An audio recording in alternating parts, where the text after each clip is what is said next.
Hey.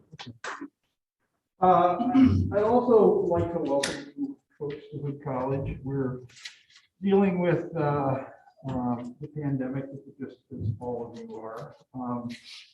And so the way our protocols here are masks indoors everywhere, and of course not out of doors.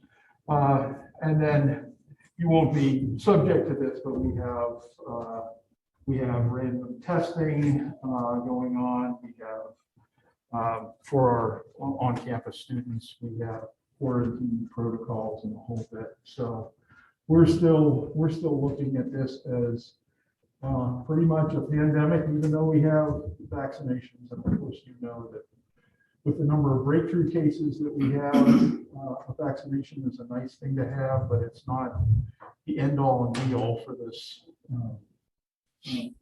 pandemic. Can you all hear me all right? Okay, I've been talking through a mask since September, so I think I've adjusted my volume so I can do that okay.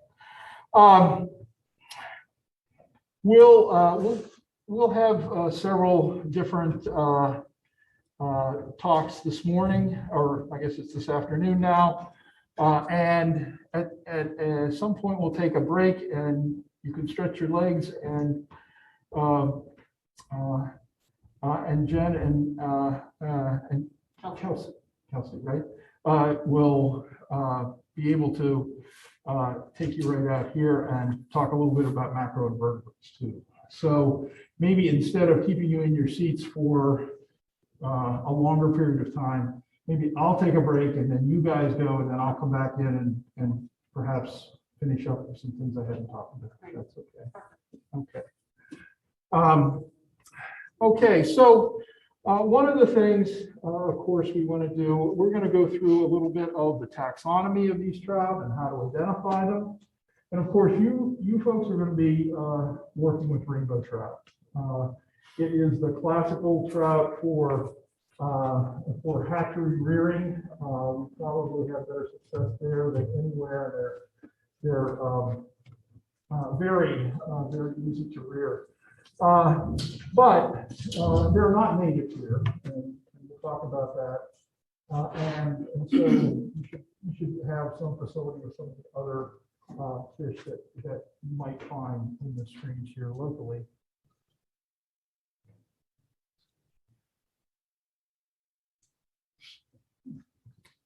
Seem to want to.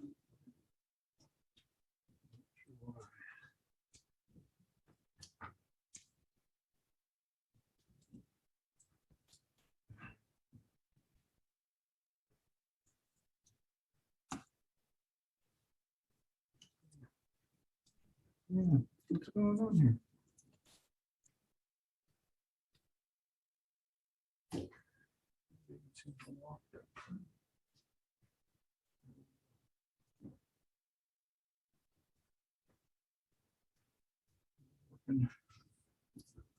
Previously. There we go. All right, thank you. Now, DNR, if you haven't visited its website yet, has a really nice companion website for Trout in the Classroom. And I will try from time to time to come back to this website and let you know where their curriculum could fit with what I'm talking about, and how you might be able to fit it into your classroom as well.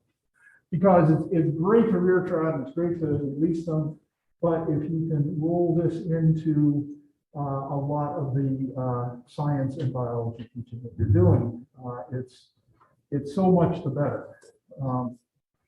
I think experiences like this are a reason to get people interested in science in general, and so I'll refer to this from time to time. Here are the lessons that they have up. There's some fact sheets for different types of trout, and we'll be covering at least 3 of those. And then here are their lessons. These are all 5E lesson plans that you can use in your classroom. And although some of them are cast toward elementary or middle or and so forth, I think that they're all workable so that you can move them around and make them applicable to whatever grade level you're working. Okay, so where do trout fit in the larger picture? We'll start there. This is a family tree, if you will, of fishes, and it is fishes. It's not fish. If you're doing more than one species, if you're talking about more than one species, it's fishes. And there's the ray fin fishes and there's the lobe fin fishes. And so here's the ray fins and here's the lobe fin fishes over here. And you can see that the lobe fin fishes have led to our land animals, our amphibians, amphibians and birds and mammals and so forth. The ray fin fishes then are the majority of the fishes. You know, you're not likely to see a coelacanth unless you're down in the deep sea. We rarely pull them up. It would be quite a great thing to take a look at something that primitive. But over here, you might start recognizing some of these fish. The sturgeon certainly is a fish of the Chesapeake Bay, and we're finding them in slightly greater abundance than we used to down on the James River. And so we thought this fish was just about gone, but there's still a few Atlantic sturgeons hanging around. Amia is the bowfin. Those are potentially in our freshwater systems. There's various types of gars, but now we're up here to the bony fishes, the teleosts. And we could say that there are more primitive teleosts and then more advanced teleosts. And the trout and the salmon fall into this group. One of the things, and I'll point this out maybe again in just a moment, but you might say, well, okay, what are the primitive characteristics and what are the more advanced? You'll notice on many of the more advanced fishes that we have a couple of dorsal fins, and some of these other fins have moved a little bit further anterior on the animal. Those are big giveaways. And so let's take one of these lower teleosts, so the brook trout. And the reason that we want to use brook trout as our example here is that this is our only native trout in this area. This is a good opportunity to talk about taxonomy in your class, if that's something that you want to do. And so we have kingdom, phylum, subphylum, superclass, class, order, family, genus, and species. And you can see how a brook trout falls out. And then it's always interesting to see how other animals might fall out, including humans. So, you know, we share all these first three levels of classification, and then we diverge from there on down. But it helps to organize these groupings in the minds of the students. So as you can see here, these are within the bony fishes category, and as I said before, they're the ray fin fishes. And so we have the salmoniformes, which are all of the salmon, and trout and salmon are all in the same group. And then the family Salmonidae, which is the only family within Salmoniformes. And then we have the genus and the species of this brook trout. Okay, the brook trout is a member of a group known as the chars. And in the genus Salvelinus, and so Salvelinus fontinalis is the genus and species. So what are the characteristics that hold all of these salmonids together? Well, one is that although they have rays in their fins, they are soft rays. There's no spines, as you would find in a bass or a panfish or a bluegill or something like that. They all also have a very fleshy fin back here that has no spines or no rays in it at all, called the adipose fin. They have a very prominent lateral line, and we'll come back to that in a little while. Many fish have that. That's not just in the purview of the salmonids. And then their pelvic fins, and this is part of their pelvic girdle of their skeleton, are set quite well back on the body. Okay. What we're going to find with more advanced fishes is these have moved up considerably, as I said, some of the things moving more anteriorly on the body. So compare that then to this higher teleost, if you would. Okay, this is a crappie.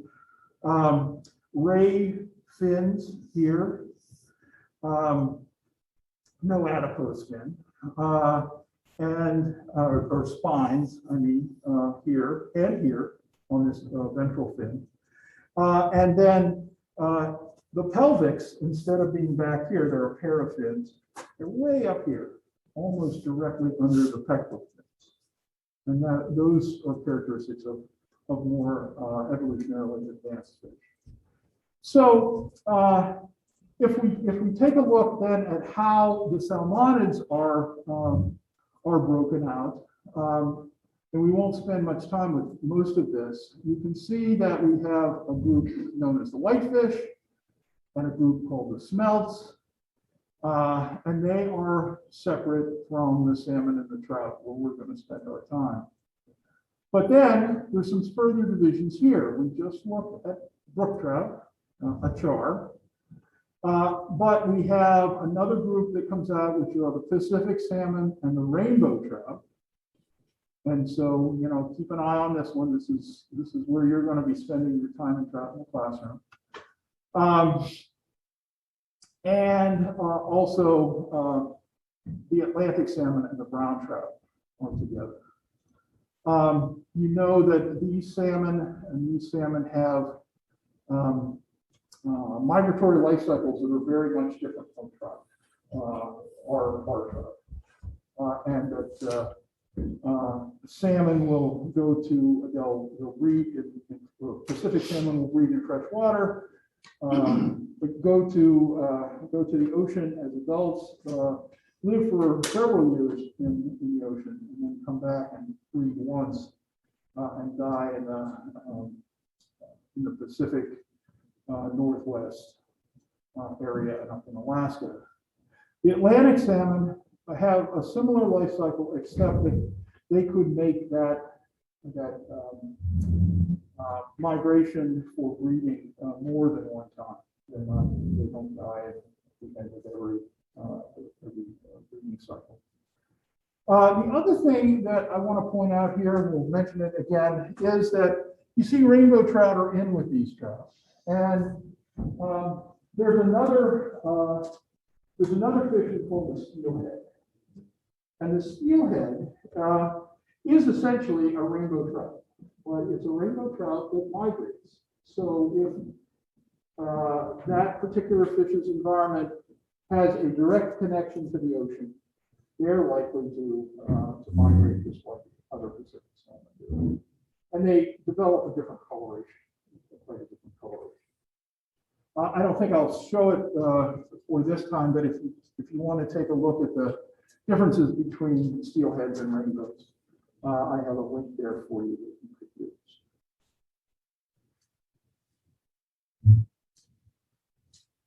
Okay, so identifying all these different trout, starting again with the brook trout. Okay, this is a beautiful specimen that is in its brighter breeding colorations here. And there's a number of things to key in on. One is that their back, although there's spots on the side, the back, the spots have kind of coalesced into lines. And so we have all these wavy lines on the back known as vermiculations. And you'll find that in the brook trout. Another characteristic of brook trout is that on the pectoral and pelvic and ventral or anal fin, they have a light leading edge on that fin. Again, a characteristic for the group. And then you can see, and I put a little close up there too, you can see that on their sides, there are a few of the spots that are reddish in color and then have a blue halo around them. So it's not every spot, but there are many. Those are characteristics that you find in brook trout. Now, if you take a look at the map of the distribution of brook trout, the thing to point out with these maps are that the golden color is native habitat, native range for the brook trout, and the reddish colors are introduction to brook trout. Okay. So this is our only East Coast salmonid, and it has been found in the U.S. from Maine down through just the very tip of northern Georgia. Now, this is the original range. It has been contracting considerably since these maps were made, and then in the upper Midwest, we also have brook trout. But they're a favorite target for fishermen, and they have been moved around considerably, as you can see, up to the west. And they are, to my knowledge, they are still stocked quite widely in the West. Although we're learning more and more about how our stock fish are interacting with our native fish, and we're being much more cautious about when to stock, where to stock, and what fish to stock over a fish that's already in that stream. Here's your trout in the classroom trout. These are brook trout. How do they compare? This is Oncorhynchus micus is the genus and species here, and as I said before, they're related to the Pacific salmon species. And some of them are sea migrators, and we call them steelhead, but they're the same species. But they have a very different coloration, a very metallic looking head and metallic looking body as well. But in freshwater, you see that instead of those vermiculations, we have small irregular black spots on the back, and those extend down onto the sides.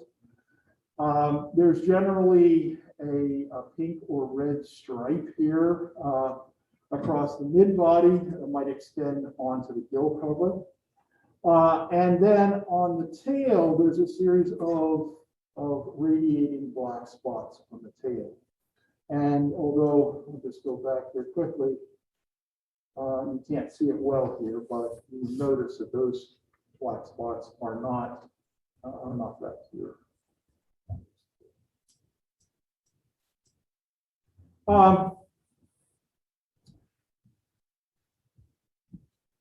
Now, as I had mentioned, these are a very commonly hatchery reared species.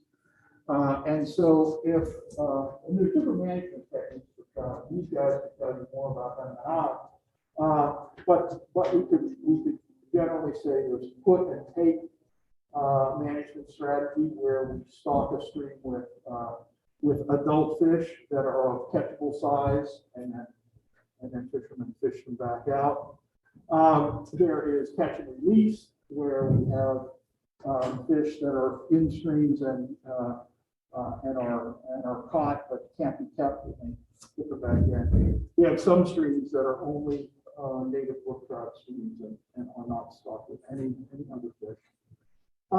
And so, if we're talking about a put and take fishery, where we put in adult fish, it's usually this fish that is put in as an adult.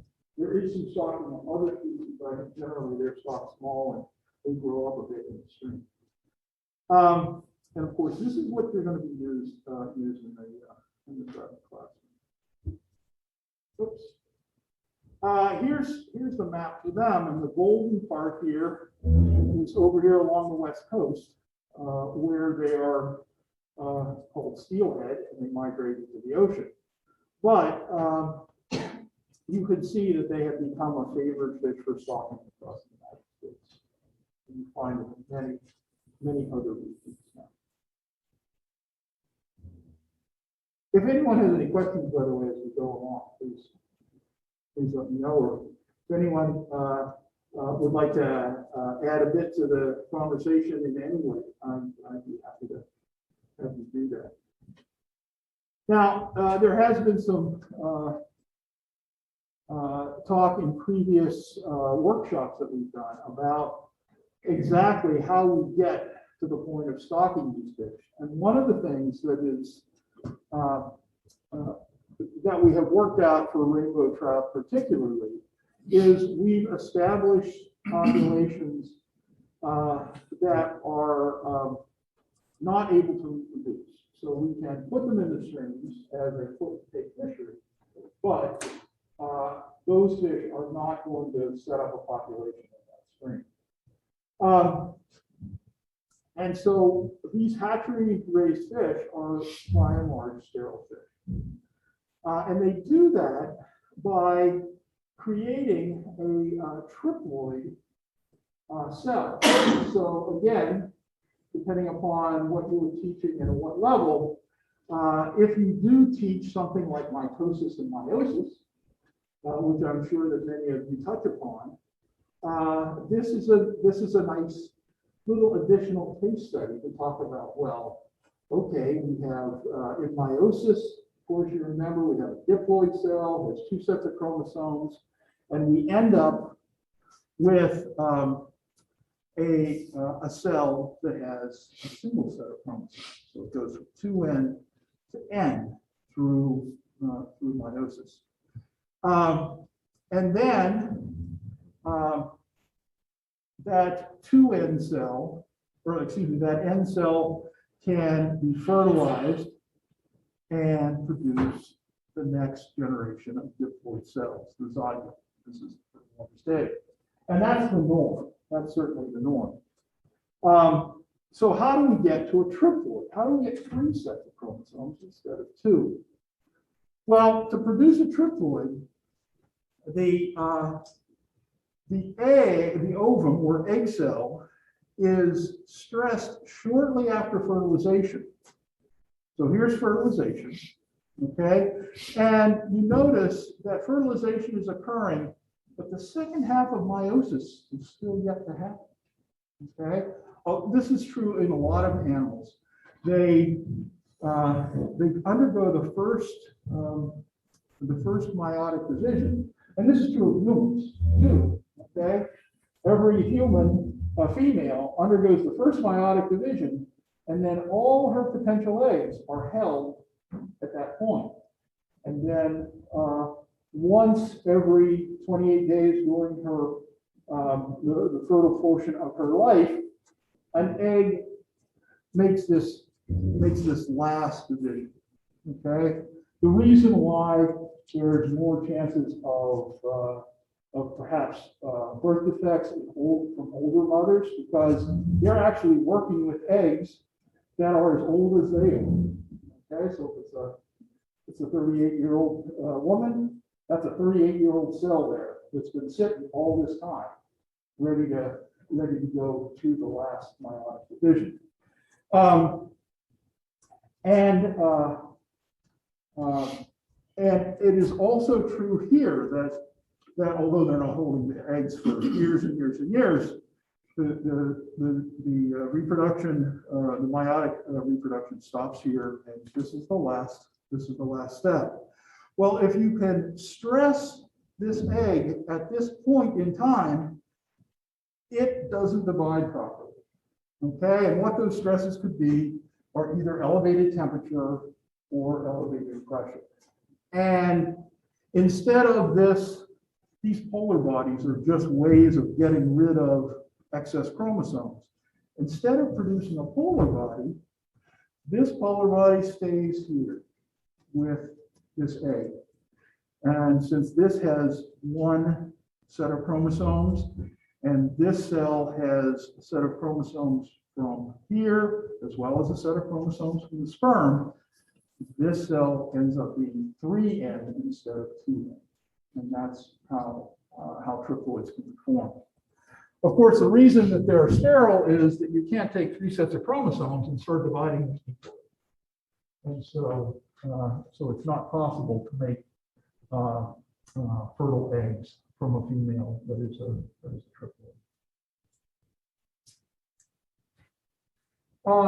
Just another variation on the rainbow trout is the golden rainbow. This is a color variation. You see, it's the same species of fish, though. It's a pale golden rainbow trout. I think this developed in West Virginia some years ago. I think this was last year was the 50th anniversary of the golden trout. Oh, okay. And so these are also hatchery raised and stocked as well. And I didn't realize, I think Chuck, you told me that one of the reasons why we still do this is to signal fishermen that this has been stocked recently, because you can see these fish like the rainbows can be very well hidden, but it's hard to, if you're golden, it's hard to stay inconspicuous. So these are also hatchery reared fish, and they're, as I say, they're put in, they're stocked and put in take fisheries. The last one I'll mention is the brown trout. Now, this is Salmo trutta. The browns, if we look at their coloration to tell the difference between the various browns, you'll notice no spots on the tail, or very few, as opposed to the rainbow that has many. There's a large black spots on the gill cover right up here. And on the sides, there's black and red spots on the back and on the sides. As I had mentioned before, these are related to Atlantic salmon, and they really have their origins in Iceland and Europe and in Central Asia. And so many of the European fishermen grew up and cut their teeth fishing for brown trout. And the Brits particularly were instrumental in moving them all over the world. They wanted to fish for brown trout no matter where they were. And so as they began creating the British Empire and colonizing various parts of the world, they took brown trout with them. And we got brown trout here in the United States. All of them are introduced. They are also hatchery reared, not generally raised to a put and take size. They usually are stocked as fingerlings, and so they're found in many of the streams in Maryland, and they can establish reproducing populations in some of our streams. Here's a map of brown trout. You can see that you literally can't define Maryland in there very well, because much of it has been stocked from one time to another.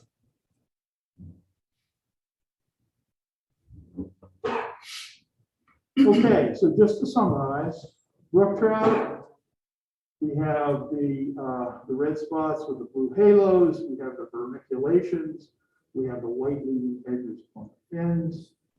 Browns, we have few spots on the tail, we have darkened spots, and particularly on the gill cover or operculum there, and then the rainbow and the golden have we dispense with the golden, but the rainbow has the spots on the tail, black spots on the side, and the pinkish reddish stripe. Now, where are they? Well, this is a somewhat dated map, though. That was done by DNR in their Maryland Biological Stream Survey. And this is the stream survey you might know a bit about. It surveys, it keeps going back to the same streams that on about a 3-year cycle, I think, a 4-year cycle. And so they can sort of develop a baseline and then see the progression of different biological indicators in the streams over time.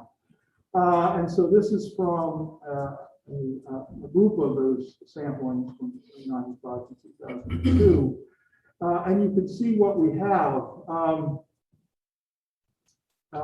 So we have a fairly large area out here in the mountains of Garrett County and Allegheny County, where we have quite a few brook trout streams, and many of these, of course, these are native brook trout streams.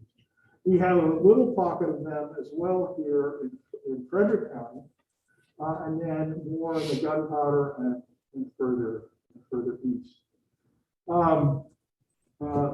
The browns are found in the Gunpowder here too, and a few out further west, but not too many. And then, of course, these rainbows, I don't know exactly how they have this. The truth, now looking at this, I know a lot more streams are stocked with rainbows than are shown on this map. So I'm not sure if they're what they're indicating in terms of the rainbow population. So how does this map onto some of these lessons? Well, if you're interested in explaining external anatomy, this fish clues lesson is very good, and it also contains adaptations for habitat and diet and predator avoidance. We'll get to some of these things a little bit later this morning. Describes the differences among those species, and it is built for an elementary level. But as I say, I think with a little bit of modification, we can always work these up. Here's an example here from fish clues. This is one on feeding adaptations, how form relates to function. So here are 3 different types of fishes. None of them are trout.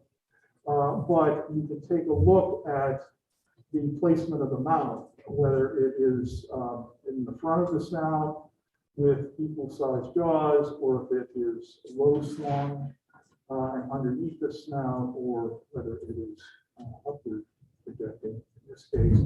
And that tells you how these fish might be feeding. It's form versus function. Is a good concept to drive home in many cases in biology. Another one is it a trout? Is it a trout has a nice dichotomous key in it that I was going to point out very quickly. People will oftentimes go to field guides and they want to find out something. So they start paging through the field guide, trying to match a picture with what they have in their hand or something like that. And that has its pluses and its minuses, but one of its minuses is it's not very systematic. You don't really know if you're looking at what was in the picture or just something kind of similar to what was in the picture. So there's better ways to do this. And so this lesson develops the idea of a dichotomous key, a systematic way of identifying fish. And there's dichotomous keys for literally any animal or plant group that you might consider. And it also, the dichotomous key uses all this external anatomy. So So it's a way of practicing external anatomy and terminology for external anatomy. But it's built for upper elementary. But again, I think it has usefulness throughout. So here's just a little piece of that dichotomous key. And of course, what you do is you read these first two descriptions. Fish with one dorsal fin, two dorsal fins, okay?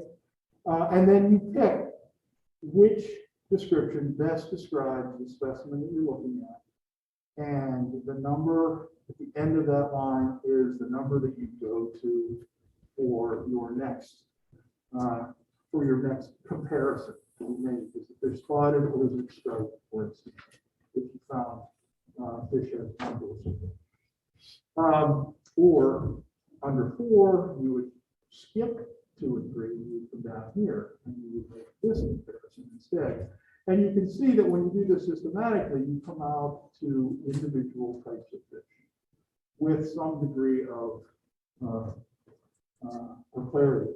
I'll point out something else in this new day and age that people are using quite a bit, and it's interesting. You might want to introduce it to your students, and that is actually an app. They love to use their phones, I'm sure. And there's an app called iNaturalist that allows you to take a picture, and then it's a crowdsourcing sort of thing where all the people on iNaturalist can take a look at your picture and give their rendition of what goes in that is. And if you get a preponderance of the evidence,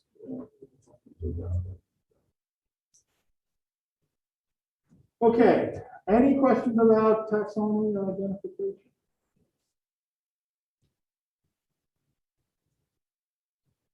Well, in that case, I would probably just look at a couple of pictures and you tell me what trout we have. What is that there?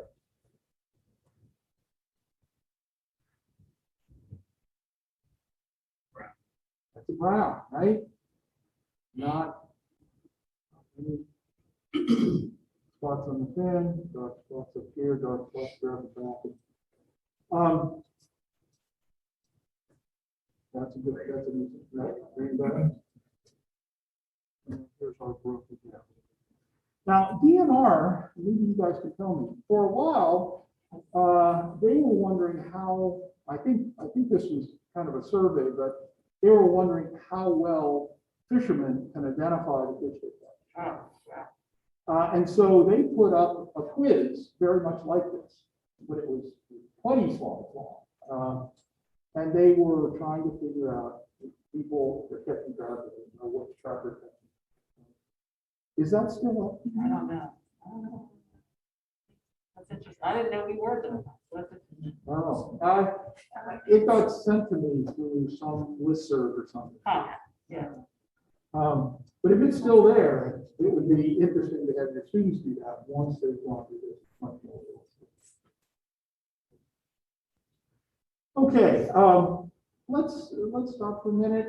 You guys can stretch your legs and you can use the restroom. I think there are shirts and the children and the teacher. Okay, well, let's get started again here. We'll do a bit more of the biology of trout. In this segment, we'll talk a little bit about their intern and their function.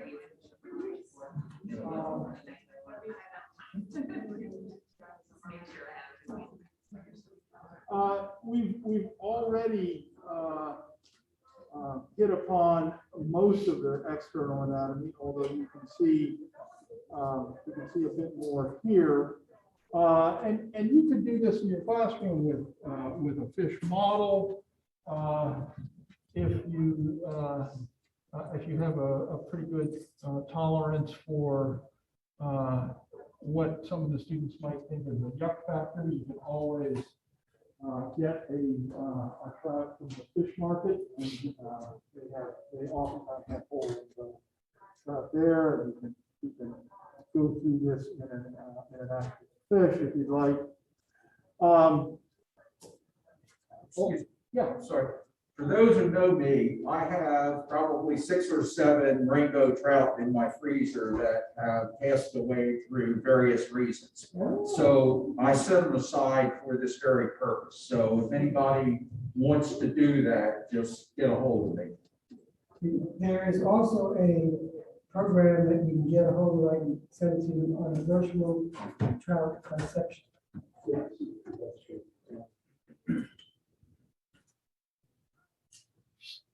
And so this dovetails nicely into another one of the lessons called Trout Anatomy, which comes along with worksheets.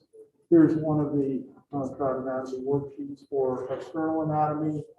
And there's also, of course, the finished version, the two-proof version of that as well. But I'd like to take a little deeper dive into anatomy and try to relate it to the function of the fish.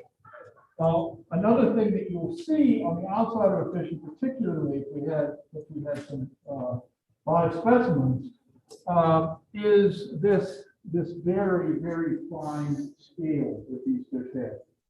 There are different kinds of scales. This is a trout scale. It's called a cycloid scale. And simply by maybe taking a knife or the side, even the side of a butter knife, you can get some of these scales off of it. You can get them off with your fingernail if you want, and put them on a microscope slide. Just make a wet mount of them, and they'll be able to see these under the microscope. And of course, what is so obvious about them is that they have concentric rings on them. Which are literally growth rates. Now, it's not a yearly growth necessarily. In fact, it is not a yearly growth, but it does provide evidence of both age and growth for fishes in general. This is only the cycloid scales, which are right down here, are only one of several different scale types. Sharks, as you know, have a very sandpapery skin. Their scale is much more tooth-like, actually. These are called clacoid scales. They have a pulp cavity, they have a dentin layer, and so forth, very much like the structure of teeth. Dianoid scales are found on sturgeon and gar. They're rhomboid in shape, again showing a concentric pattern on them.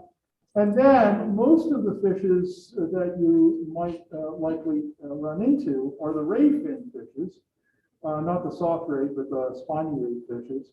And they have ctenoid scales, which these little tooth-like structures are called the tenae of the ctenoid scale. But they also have concentric rings. And in each of these cases, there's a central part of the scale called the focus, and then the scale builds out from there. So here's a cycloid scale, and here's the focus. And so when this scale was formed, it was that big, and it kept gathering layers as the fish grew. And in its first year, it gathered that many layers. And in the second year, it gathered that many more layers. And in the third year, and in the fourth year. So this would be considered to be a 4-plus-year-old fish right here. We don't have the 5th year laid down. And this might look somewhat confusing. And to tell you the truth, it is somewhat confusing, in that it's not a single layer that is making up a ring or an annual growth rate, but many. And what we're looking for here, what fishery biologists are looking for, they're looking for either the rings to get very crowded together, or on the edges of the slide over, or the scale over here or over here, instances where one ring cuts over another. A little bit of cutting over, perhaps right here, which signals as the rings get closer together. slowing down of growth. And then when they have a growth spurt after that, we can get this cutting over. So the rings get kind of compressed and then they spread out again. And then they get compressed and then they spread out again. And so it takes quite a bit of experience to be able to define these. You're looking at them under a microscope. And in many cases, to do this work, we have people do it in pairs, and they both read the scale independently, and then they talk about where they think the annuli are, rather than just one person taking a shot at it. But once you have these annuli, the neat thing is that this distance represents how much growth occurred in the first year. This distance represents how much growth occurred in the second year, and so forth. And so if we can equate this to we can equate these ages of fish to the weight of fish, to the length of fish, and we can get a growth rate for the animal by simply looking at a scale. You usually take the scales kind of high on the body, and that's so you're getting the oldest scales on the fish, the ones that form first, so you can get this growth rate. Lots of information to be taken.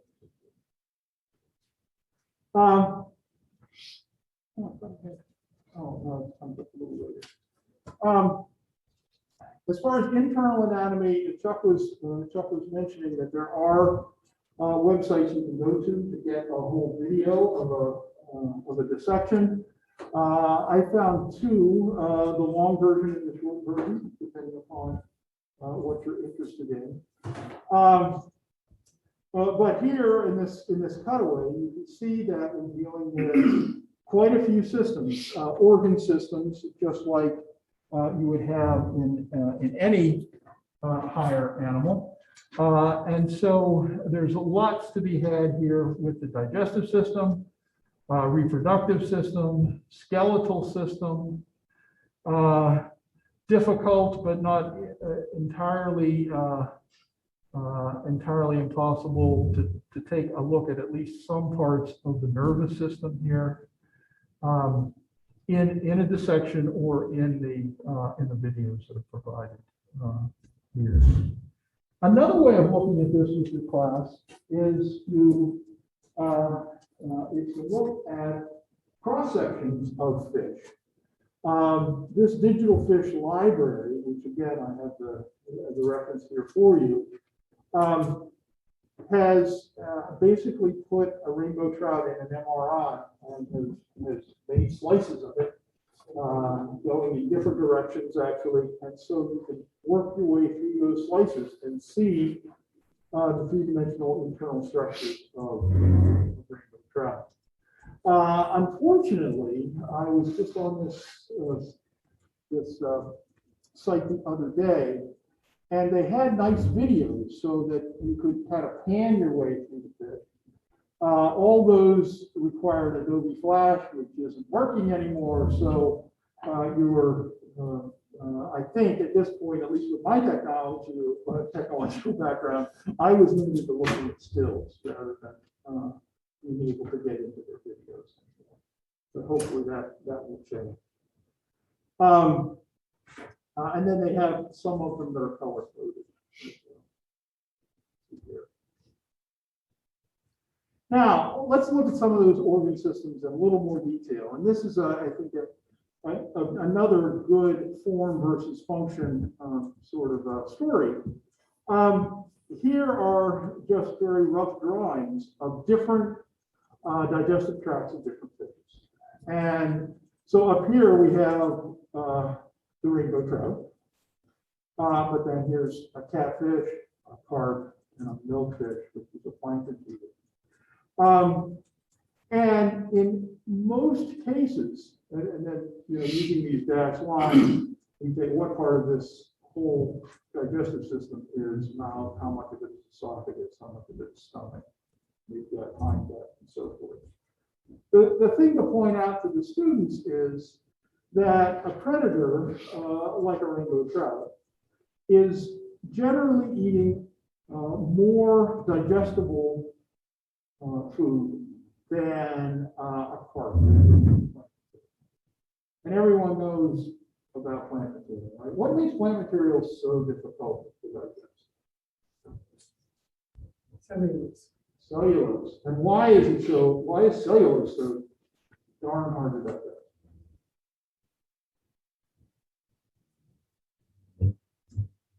Well, because most of us, and I'm talking about most species, don't make the enzyme to digest it.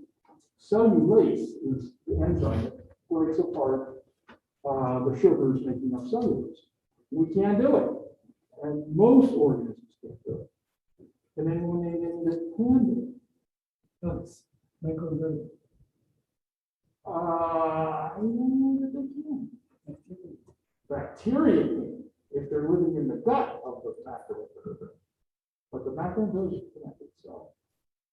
And that's true almost across the board. Bacteria are used, some protozoans are used. The protozoans anyone have any termite problems? They're actually protozoan problems. Termites are just little mobile containers of protozoa that actually not the insects themselves. But if you're going to do that, you have to have a place to put all of those bacteria and some time for them to work on this. So your digestive tract gets proportionately longer to give more time for that digestion to take place. The other thing, of course, that is so critical if you're going to be a plant eater is that you make small pieces of plant material. Small pieces, higher surface area to volume ratio, more places for the bacteria to glom onto those particles and start feeding. And so you'll find things like pharyngeal teeth in herbivores that you won't find in a predator. You also find the predator that has a very short or relatively short total digestive tract length. And as they eat things that are more difficult to digest, we go up and up and up. These pyloric ceca, by the way, are little out-pocketings of the gut, again, to increase surface area for generally in these fishes, it's absorption of food. So they've got the food fairly well digested, but they want to slow it down and have places for it to be absorbed into the bloodstream. And so these pyloric ceca work at doing that. Other fish have gizzards, again, a grinding organ for grinding things up. And this plankton feeder has a tremendously long reproductive, or excuse me, digestive tract. Any questions about that? Yeah, a question on the trout. Is it about 2 hours from the time that the trout eats some of the trout food that we give it to it produces the poop at the end, or is it a longer period, or you know? I know. You know how you can find them. Good. Yeah, do you think you could take some of your trout food and dye some of it with a vegetable dye? Oh, yeah. Okay. Because you can feed brown colored foods for a couple of days and fill the digestive tract with brown, and then feed green or red or something Okay. else, and find out how long does it take the first bits of green poop to come out of the end of That's a it. good idea. Okay. And that's how we look at how fast macroinvertebrates feed. We do the same thing. If there are mud-feeding macroinvertebrate, we fill their guts with brown, and then we give them a yellow or colored mud, and we don't wait for it to come out the other end. We kill them after an hour, after 2 hours, after 3 hours. We just slit them open, and we see where that interface in the two colors are in the gut. Any other questions? Right dorsal of the body cavity where you'll find the digestive tract, you'll find this this very shiny colored bladder, which is a swim bladder. It is gas filled, and students sometimes have some misconceptions about a swim bladder. They see it as a float of sorts, but it isn't. It isn't quite that. The swim bladder, the gas content of the swim bladder can be adjusted by exchanging gases with the bloodstream. A more primitive fish is also could be adjusted because there's a physical connection between it and the digestive tract, and they can swallow air if they need to. But in either case, these fishes adjust the amount of air in the swim bladder to remain neutrally warm. In other words, they can't think, okay, well, I'd like to be closer to the surface. I'm going to put some air in my swim bladder and float up there. Okay? They don't do it that way. As they change the depth at which they're swimming, of course, the pressure around their bodies change. And if they were floating a foot below the surface and dove down to 20 feet and didn't adjust that density, they would float right back up to a foot below the surface when they stopped swimming. But as they go down, if they can adjust the amount of gas in that swim bladder, lessen it, they can stay the same density as the water. So they want to match the density of the water where they are. And it's certainly a great energy conserving device.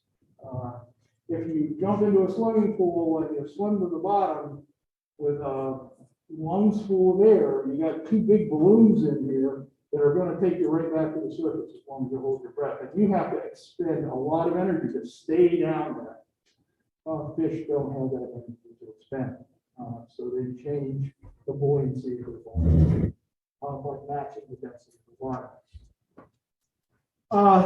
There are some fish, and you might want to talk about some of them, because they're going to be found in the streams where you release these fish, things like sculpin, that have adapted evolutionarily, and they've lost their swim bladder. They don't have a swim bladder. So what happens to them? They're always denser than water. If they stop swimming, bam, they go right to the bottom, and they sit on the bottom. Another way to get out of the current, so you don't have to fight the current all the time, and it's an energy-saving device for that. Fish, trout are always up in the current. They're always facing forward. They're positively rheotactic, we call it. It means they're always swimming against the current. And they have a great shape for doing that too.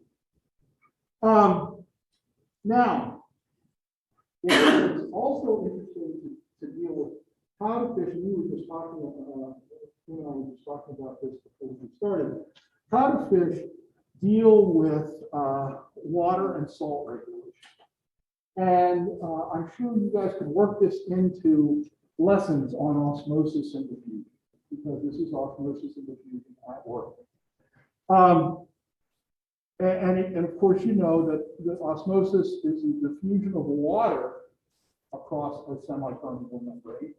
And then other sorts of things can diffuse as well, like salts. And so if we consider both the direction of salt movement and the direction of water movement in terms of a trout, which is living in fresh water. Now, fresh water has very low salt content, very low ionic content, compared to the ionic content of the fluids in the body of the fish, and certainly compared to the salt content of the ocean as well. Anyone know the salt content of the ocean? 3.6.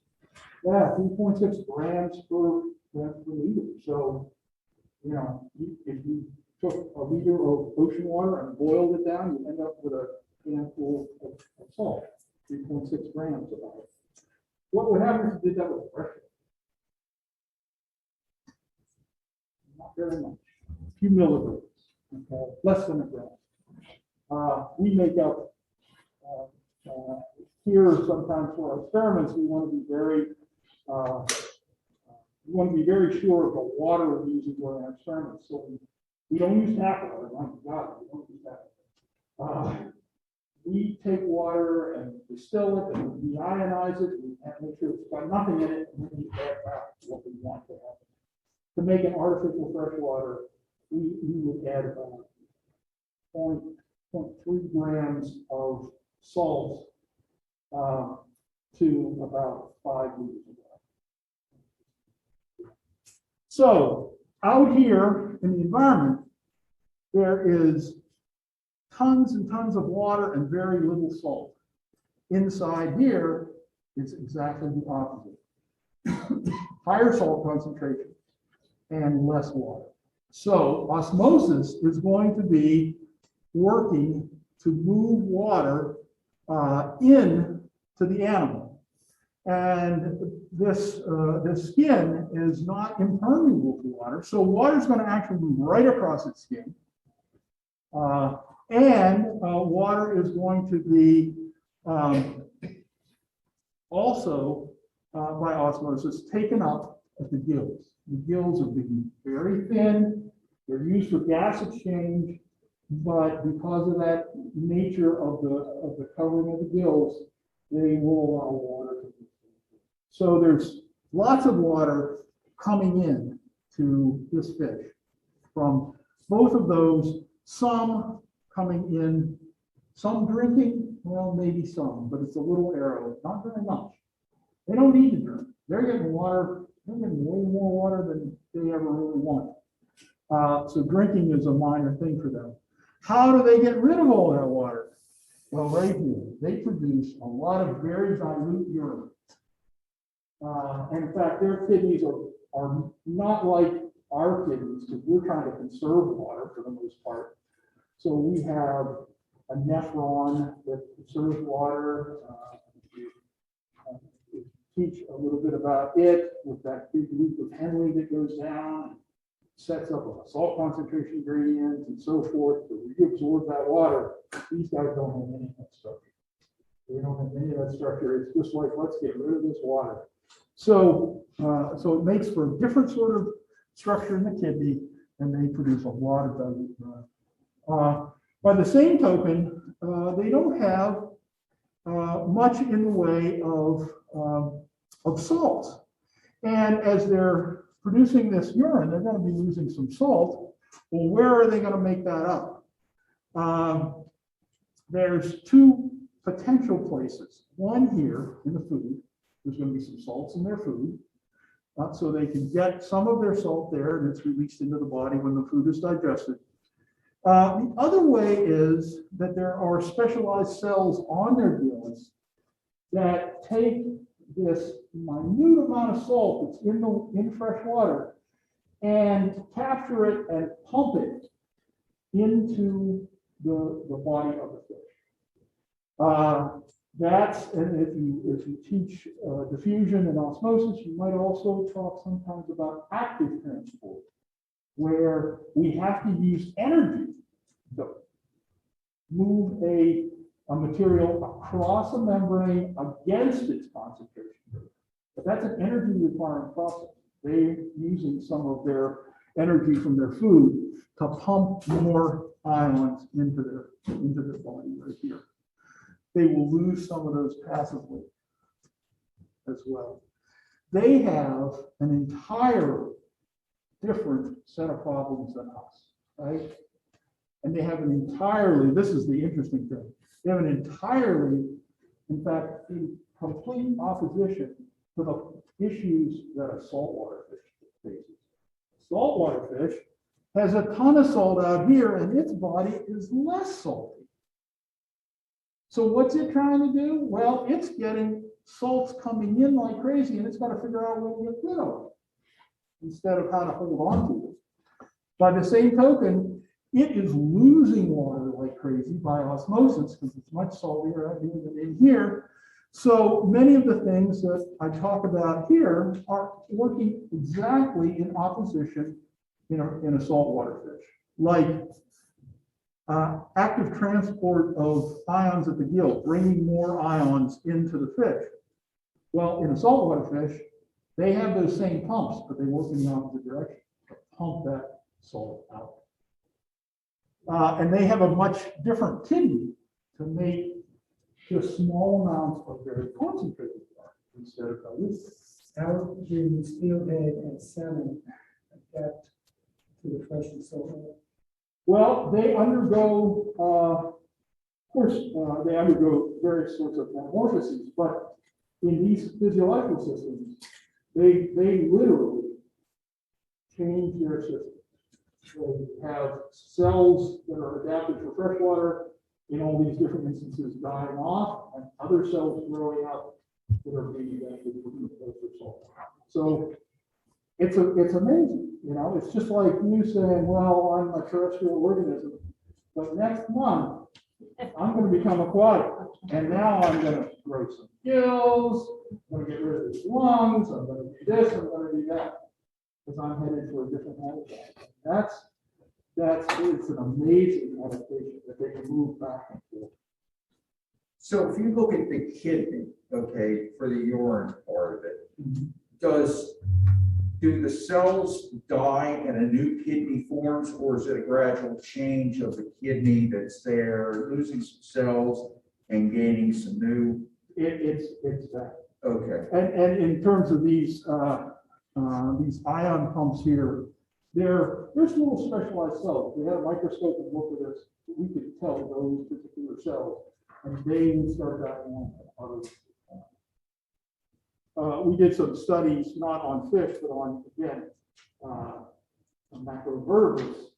I did these years ago, where we could dye those cells that are ion pumps, we dyed them black. And so we took some, you guys might, or maybe you'll even see them in the leaf packs and so forth. We took some damselfly larvae, or they have big leaf-like gills on the back end of their body, and we stuck them in different salt concentrations and let them there until they molted, and then we went back and looked at their gills. And the ones that had very little salt available to them, they built a whole lot more of these salt pumps to pump salt into their bodies. The ones that were in high salt concentration, they lost a whole bunch. So even those insects are adapting to salt. These gills, of course, are primarily for getting oxygen. A couple of very important things about these, and it's nice to talk about these with your students. One is that there's two pumps here that are pumping water across those gills. There's one here called the buccal pump, or the buccal pump, that is the mouth, and you know, if you watch a fish, the mouth is opening and closing, right?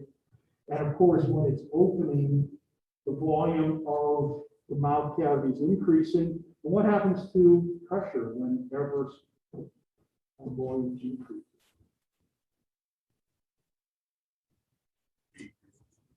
Pressure decreases.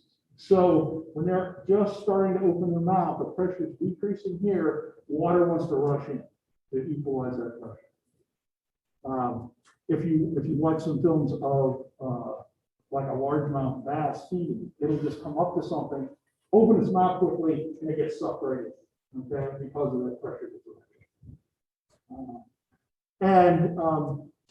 And so that's one pump. The other pump is back here by opening and closing those gill flaps, the operculum, which has been taken off right here. But if they do that in sort of a syncopated motion, they get a continuous flow of water across those gills. There's always water flowing. It's not a stop, move, stop, move, stop. It is a continuous flow of water. And that's really great that water is moving continuously across those gills. Because if we look very closely down here, here's the water continuously moving across the gills. Here's a little closer look at that. And here's the real close-up view. This is where the rubber hits the road. This is part of the gill.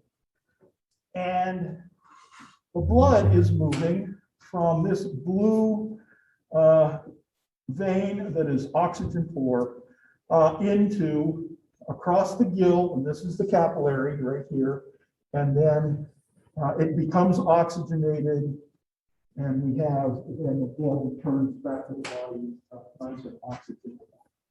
But what you notice here, of course, is that the water is moving in one direction, and these little black arrows, that's the blood, it's moving in the opposite direction. That sets up what's called a countercurrent mechanism. Anyone talk about countercurrent? This would be more of an AP biology countercurrent. Well, so what? You know, so what? It's going in the opposite directions. Well, this is the most efficient way of transporting any substance, oxygen in this case, from one flowing system to another. So if you can get those two systems in opposite directions. Because the blood here is very low in oxygen. The water now that is coming in contact is also kind of low in oxygen because it's been giving up its oxygen the whole time it's been passing across here. But there's still enough that diffusion is continuing right here. And if you look at any point along here, diffusion continues and continues and continues. So it's really an efficient way of doing this. This is a good example of a countercurrent mechanism, but you can manipulate that to the countercurrent mechanism that's in your arm. Okay? We have our veins and arteries are in close proximity right up here. And that allows the blood returning from your hand, which is cooled off. My fingers are a little cold in here. That blood is cooled off. It's coming back into my body, and it is being warmed by the warm blood that is leaving. So I'm exchanging. This is not oxygen exchange. This is heat exchange. I got a countercurrent heat exchange right here in my arm, and that keeps my core warmer than my. There are fish that are warm-blooded fish, exactly because of that. Tuna are warm-blooded fish. You stick a thermometer inside a tuna, and it's about 5 or 10 degrees above the outside temperature because of those countercurrent heat exchangers.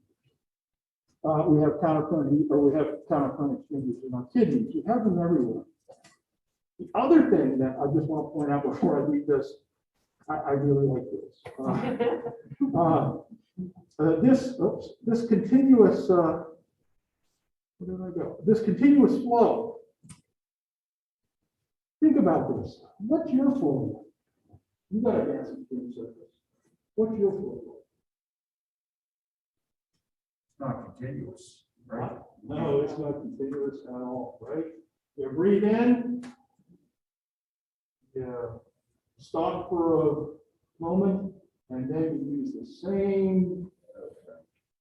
Yeah, the same. That's why we have a large surface area in the lungs, because it's there for a while. You got to do the extraction. Yes, but we can never, once you take the first breath, you can never get all the air out of you. Right. So every time you take a breath, you're mixing it with some stale air that's already. And that means that our breathing efficiency is much less than efficient breathing efficiency. And it's good that it is. Because can you imagine doing what we're doing, but doing it with something as thick as water rather than air? Breathing in water, breathing out water. Breathing in water, just think of the energy that we would have to expend to do that. But if you want to jump this up to the next level, you know who has the best lungs in the world? Birds. Birds have great lungs.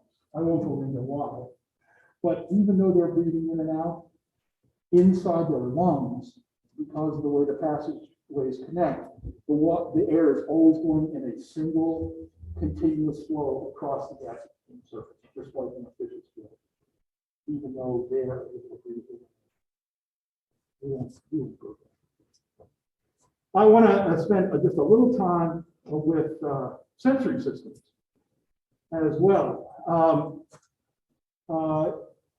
Trout have a multitude of sensory systems. They have a good chemosensory system.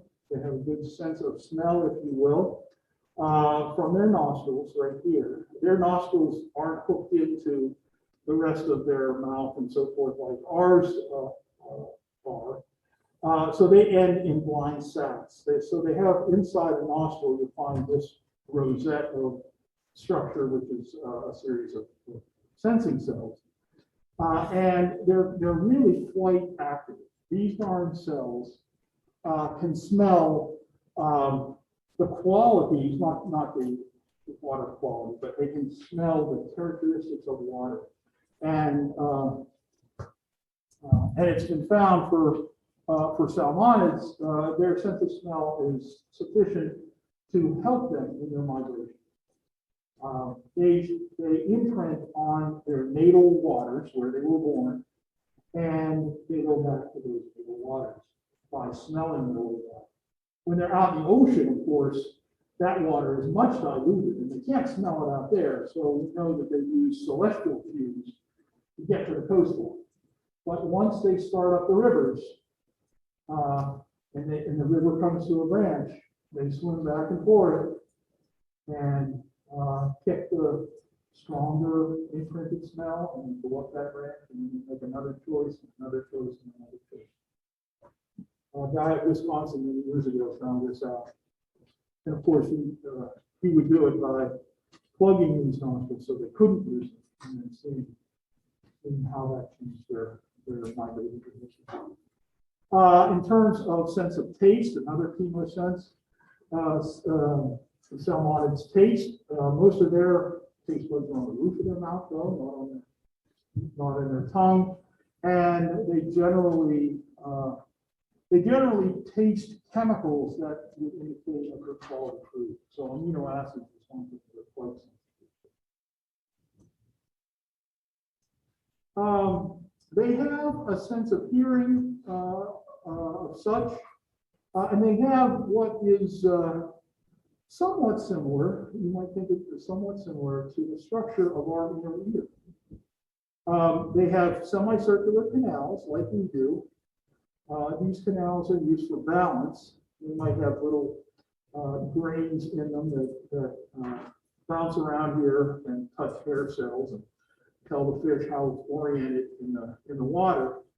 But then they have ear bones as well, just like we have ear bones. In fish, they're called otoliths, and you can see they're different sizes. The largest of the otoliths right here would look like that. So this is some brook trout otoliths. Now, I talked about the fact that scales have those rings on them, and you can age the fish from those scales. You can do the same thing from otoliths. You take one of these bones, you glue it to something, and then you start polishing it until you've kind of gone through about half of the bone, and now you can start to see the layering. And these otoliths begin their growth when the fish begins its growth. But unlike scales, these otoliths are set down layers at a very regular interval, so that this can be used for aging fish as well. And sometimes it is used, oftentimes it's used instead of using scales. There's been some work, and it's been, I don't know if it's used too much anymore, but for migratory fish, not only have they looked at these to age the fish from a larval fish, a very young fish, up to maybe a juvenile, but if they do chemical analysis of just one of those layers, they can get an idea of the quality of the water that the fish was in when it was that old and when it was. And so you can almost trace the path of the fish as well. Another sensory system that they have that is, sensing vibrations like hearing does is this lateral line. And the lateral line is actually made up of a series of holes in the side of the animal. That's what you're seeing when you're seeing lateral line. But those holes are all interconnected by a canal just under the surface of the body. And then in the bottom of that canal are little sense cells that are hooked to nerves. This would be one of those sensing cells. It has these little hair sensors in it that stick up into this green canal. And so when the water in the canal vibrates, those little hairs vibrate. And that's how we change vibrations into nerve impulses. And it can tell the fish quite a bit about its environment, its immediate environment. The lateral line is right here, of course, but in most fish, it also divides and goes into different areas of the head. So if we look at hearing versus lateral line, basically, these are the frequencies that the inner ear can receive, and here are the frequencies that the lateral line receives much lower frequencies, and those are indicative of nearer sources. Higher frequencies, the ear gets can say something about the distance. The eye is another interesting structure. Here's the fish eye. It is very similar to our eye in many respects, but there is one fairly large difference. If you would look at a mammalian eye, you would find that the lens is concave, right? Looks like the lens of a pair of glasses or something like that. And the lens is flexible, except in me and Chuck and a few of us, that flexibility, keep losing that flexibility, so we have to add some help to be able to focus. Well, in fish, the lens isn't concave, it is round. It's a little ball in there. Taking something that kind of grosses people out sometimes, taking a part of fish out is really instructive. You can find this thing, it looks like a little glass bead inside the eye. And it is not going to change in shape. We have little muscles that change the shape of our lens so that we can look near or look far. These guys don't have that ability, but what they do instead is they have retractor muscles and they pull the whole lens back and forth to do this. Okay. But they have retina, they have an iris and so forth, just as we do. So what do they see? Well, fish have their trout particularly have their eyes on either side of their head, just like a horse has its eyes on either side of its head. So there are parts of its vision that are blind spots. This eye sees everything. You see that line that goes right through that eye. It sees everything on this side of that eye. This eye sees everything over here. So of course the fish can't see behind it in this little triangle here. It can't see back here, and it can't see. It's got a little blind spot right in front of its nose as well. But in this piece of pie right up here, both eyes see that. What does that mean for that? If both eyes can see something, what do you get? Yeah. You can tell how far away something is, okay? And so if they're visual predators, if they're looking for prey and it comes in here, they can get a good idea of how to hone in on that prey. The other thing is, and the fishermen are always interested in how well they can see the fishermen. And so here they are, here's two fish in the water. And light does a thing called refraction. When you get into the water, the light rays get bent. So it's sometimes hard to say exactly what a fish is going to see at the surface. But the take home here is that the deeper the fish is, the more it sees, the greater the area it sees at the surface relative to being more shallow. But that's not all. Oh, there's the rear blind spot that I told you about. But that's not all. Depending upon the way the light is coming in and the fact that it bends when it gets to the surface. So here's the light ray coming in, and then you can see at the surface of the water, it bends, it refracts. A fish that is this deep can actually see something here at C or D. This might be a fisherman standing on the shore. And because of the refraction, they can see that fisherman at sea. They might not be able to see it at D. So they use this refraction offshore to their advantage when we try to catch them. All of this is talked about in fish anatomy, the insides and the outsides. And so you can use that there. So I'll stop there. Any questions about function? And making those connections between trout and other animals, I think it's always good to do. You said something about the lateral line.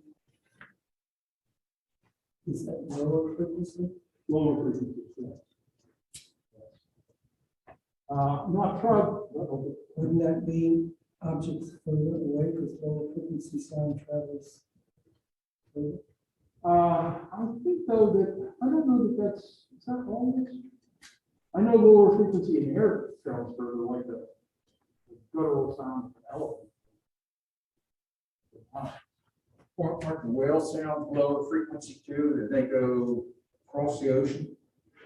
I don't know what frequency they are, but they go long distance.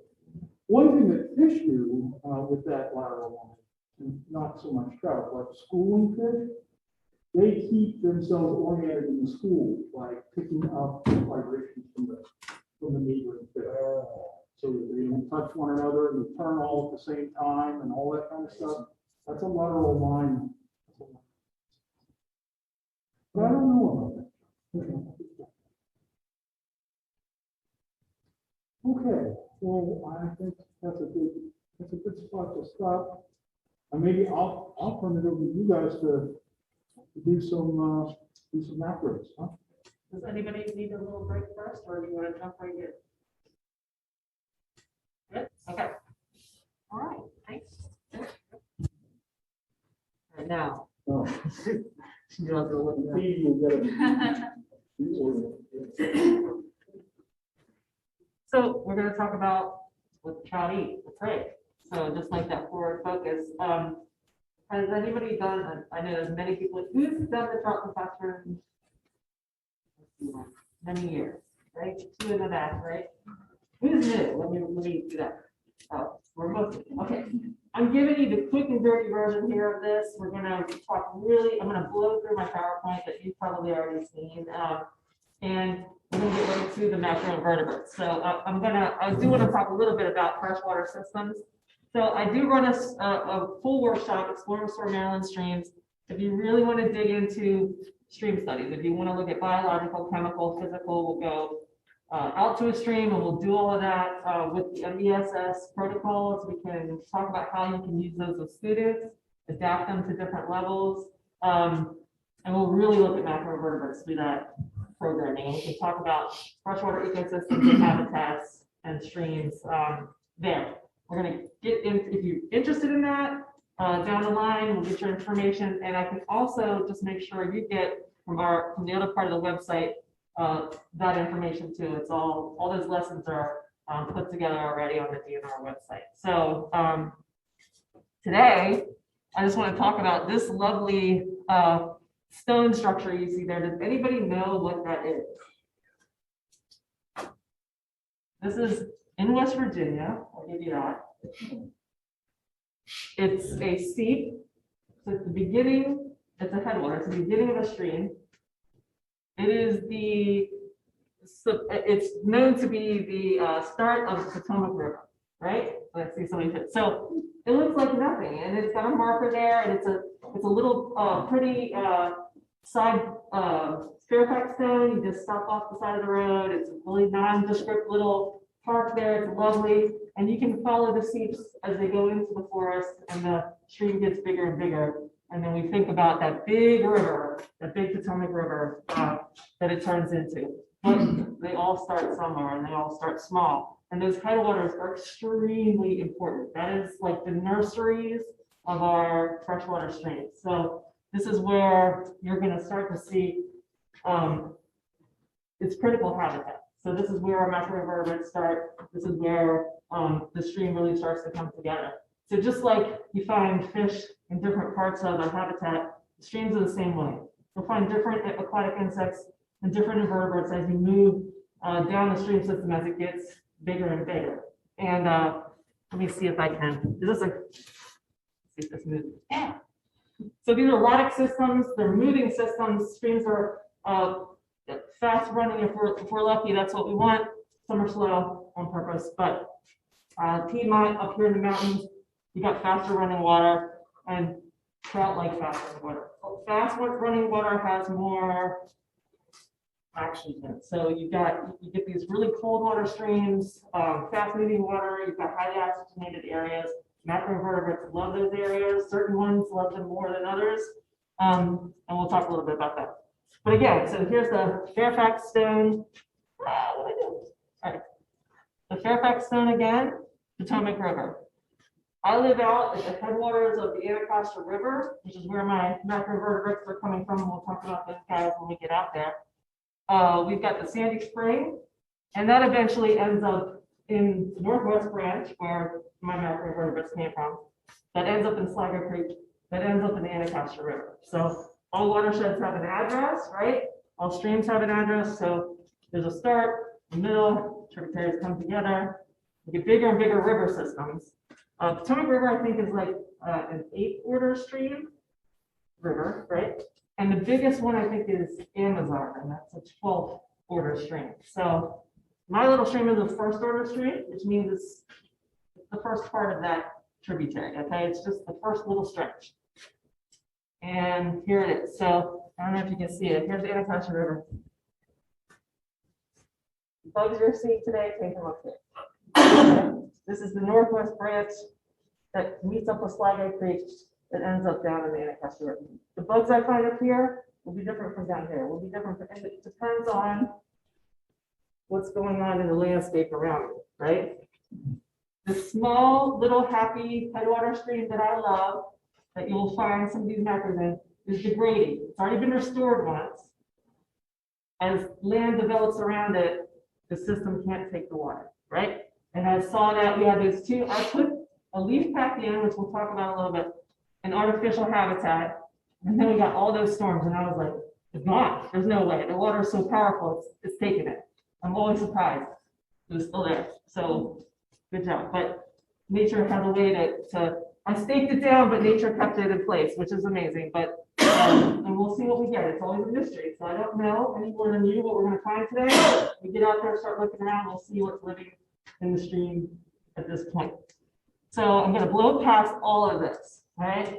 I want to get down to, these are all things we could talk about in a workshop, in my workshop. Maryland Biological Stream Survey, Drew was talking about that earlier. It's old data now. They're getting ready to come back and start doing new rounds of data. But all of this is online. There's a site where all American stream data is on there from all the years of the NPSS surveys. I have a student stream health site, or if you're interested and you're starting to gather data with students on streams or water quality and everything, you can upload that, put your school on the map, compare your data with other schools in the county, the state, and we can talk about that, later on too. But this is all GIS mapping. You can tap into through this map online. You can tap into Eyes on the Bay, which looks at water quality all around the state. I do want to point out, around 10% of Maryland streams are considered to be good. Very low, very not good. So you see the map is an old map too, so it's getting rarer, right? The more development we get is what seems to be, we can talk about nutrient and sediment and things like that, but development tends to be what really pushes the freshwater streams down. So all my stats. That's the river continuum concept. This comes out of Trout Center, which is a water science center in Pennsylvania. They're amazing. They have a great website, a lot of great tools on that website as well. This is what I was talking about in terms of as the stream size or river size increases, you're going to start to see different life, different macros colonize at different parts of the system, just like different fish move around in the system. Each of those macroinvertebrates have jobs. They have jobs they do.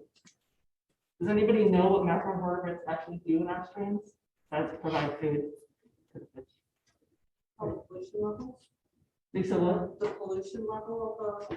They can indicate, you mean like an indicator? Yes, they do, absolutely. That's so why you pull these bugs out is you want to know who's living in there, right? So this is a pretty good sampling of species by order. That's about 15 different species, and that's kind of what you're looking for a healthy stream. It's not necessarily who's there or who's not there, it's how many people are there and who is together, that type of thing. So we move on to some of these. So our indicator species, like the water penny, is sensitive to pollution. So we've got the stoplight rating system at DNR. So it's red, yellow, green. Red is poor quality, yellow is fair, green is good, right? So I have this sensitive to pollution, only found in healthy waters.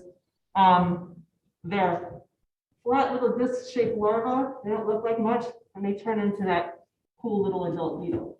Finding a water penny gets most people in streams excited because it typically indicates high water quality, right? So there's just different things about them, just like the fish. So there's this is a amphinuistic larva. They can extract oxygen from the air and directly from the water, which is kind of cool, right? So that's pretty neat. Their job functions, scrapers and scavengers. So this is something that they do. The aquatic insects tend to be sort of our decomposers in the stream. They're breaking down, living on plant material, breaking down plant material, eat each other sometimes. So they're taking care of what's going on in the stream. And as the stream size gets bigger, these macroinvertebrates in the top part of our stream, they're shredding and breaking down all that plant material that's constantly falling into the water and distributing that out for other macroinvertebrates, other animals to eat. So, oops. Okay, stoneflies, another one. I love these guys. So you got the nymph version and the adult. I almost never see the adult flies. You guys probably see them more than I do. I'm only looking at the nymphs, but these are stoneflies are also sensitive to pollution. So they're another indicator species. So stoneflies, this is the order. Many different types of stoneflies. Their typical indicator is these two tails. Okay, stoneflies have typically two tails as a nymph, and that's how we sort of tell them apart from other ones we're going to talk about. Two tails, they vary in length. Some are small, some are. I think we're going to have some small ones out there because I think this time of year is when we see they're going to be tiny. Some of these guys are huge. And all of them, when we say macro, you can see them with our naked eye, even though they're really tiny, like the sliver of your fingernail. But you gotta get them under the microscope to really tell who they are. But sometimes you're not gonna know. So these guys are great. I don't want to walk you through all of this because I really want us to go play with bugs. So what I do want to tell you is predators and predators. These guys will eat other macros, and they are definitely found in clean, well oxygenated waters. Dobson flies, these guys look ugly, maybe. I don't know. Okay.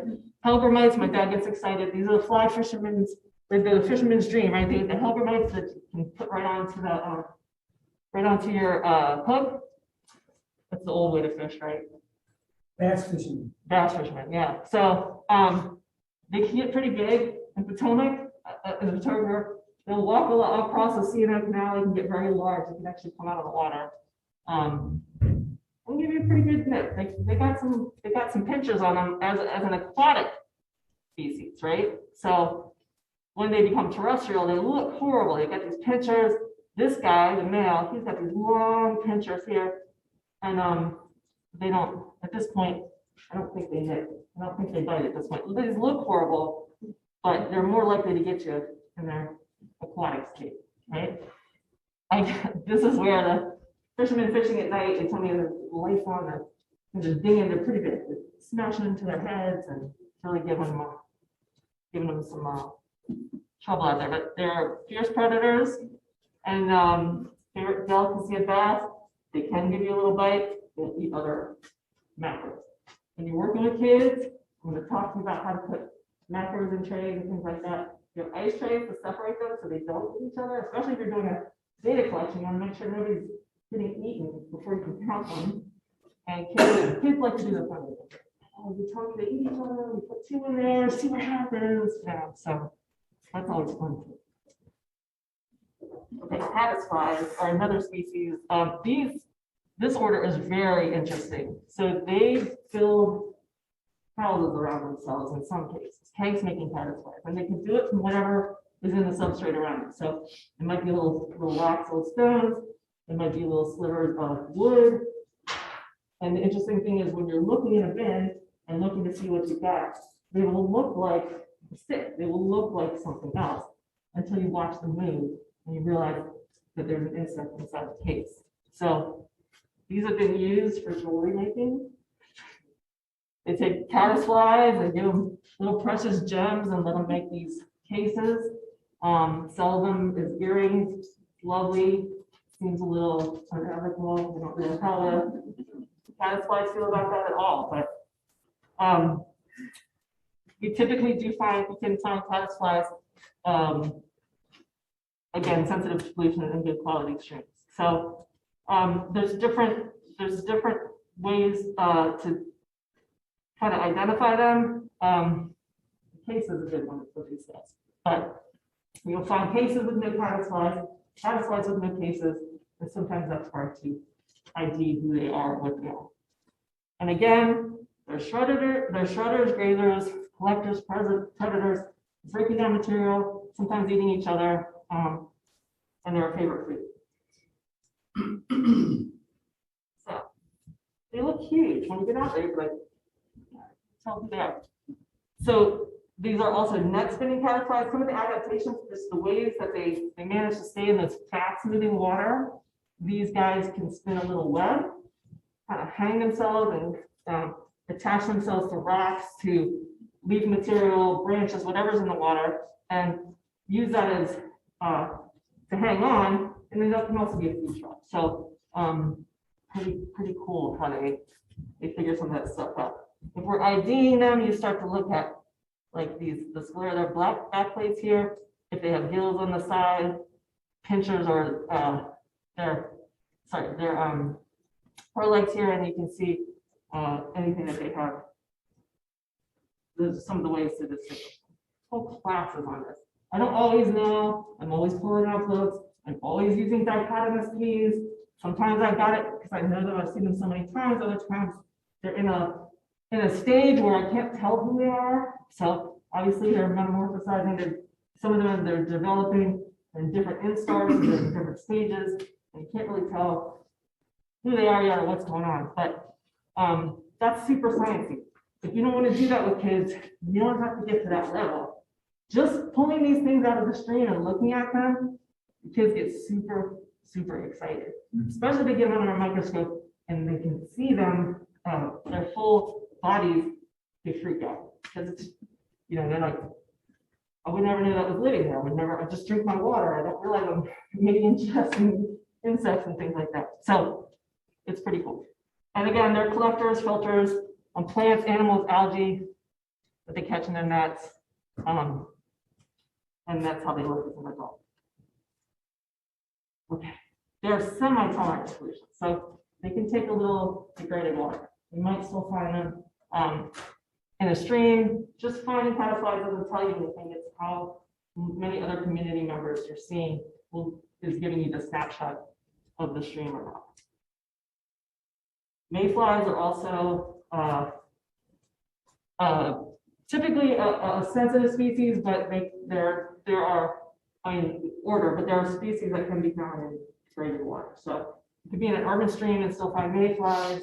You're not going to find mayflies that, oh, this stream is great because I found a mayfly, but there are like the beta days mayflies, which is what this little guy is here, little gills on the side.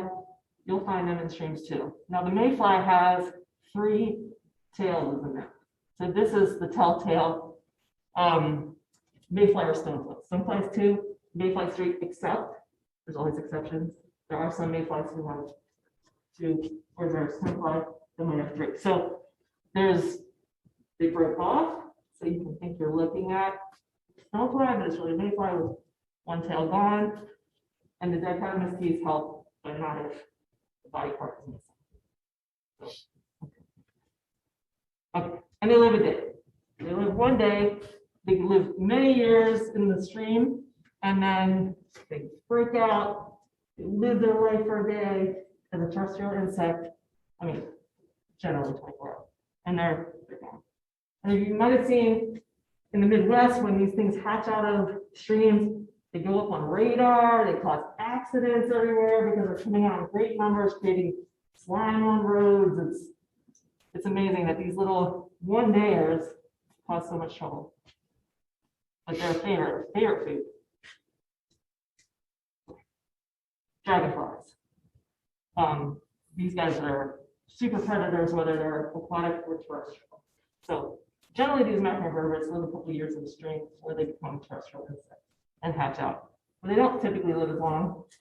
Dragonflies can kind of hang out about 6 months, or sorry, 6 weeks typically. Some live longer, depending. Master flyers, so they can cover distances. And again, predators either way. Large compound eyes. Sometimes we find them and get them in a dish.